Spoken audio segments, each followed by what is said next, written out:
Matthias needs friends.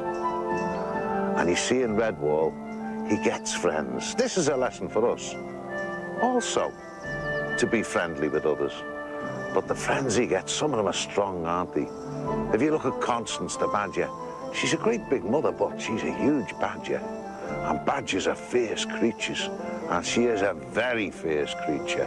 Your redstone house, fool of a bird. Bow your head and show the proper respect when you speak to me, striped dog.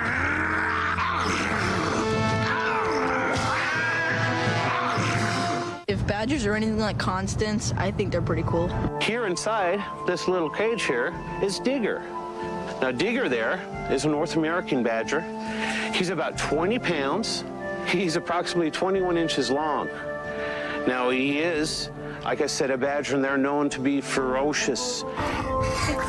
And they also dig what we call burrows in the ground to hide away from people that intrude on them or animals that will try to get them. In the wild, of course, he eats gophers and mice and rats, insects. How fast do they run? They can run pretty fast. I mean, faster than, for example, well, maybe as fast as a chicken, I should say. You know how Orlando on Redwall is such a nice guy, right? That he's reluctant to fight and get into trouble.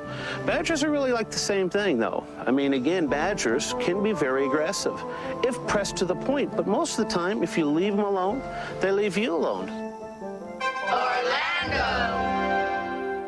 I'd describe Orlando as a loving parent. You will love this one, little daughter.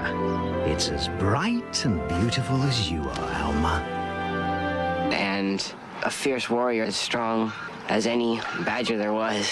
Orlando is one of those great badgers out of legend, the great badger warriors. And the badgers are the absolute fearless warriors. They're the fighters, they're the heroes. They can be gentle with their own, but beware the foe who steps in front of a badger. I'll follow you to the end of your days, Slaker!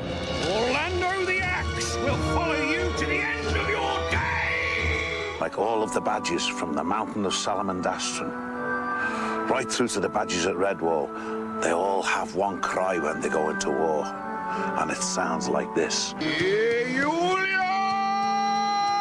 You see, that word Eulalia has its own magic. That was one of the Norse war cries.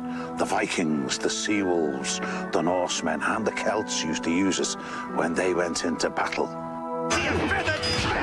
Try saying it sometimes. It might give you courage. Eulalia. You ain't gonna bully me. Eulalia! What is the solution to the riddle I am that is? A hat am I. B, I sat here. C, I'm Matthias. D, Matthias am I. And the answer is C, I'm Matthias. Do you have any advice for kids who want to become a writer when they grow up? You learn to paint pictures with words. Think about that. If you want to be a writer, you must learn to paint a picture with words. And I don't do lots of preliminary agonizing and pencil sketching. I go in there and I think about what I'm going to do because I concentrate on what I'm going to do. I'm not watching television with one eye and writing a book with the other. I am centered on what I'm doing, and so the characters come up right. And that's what you must do if you want to be a writer.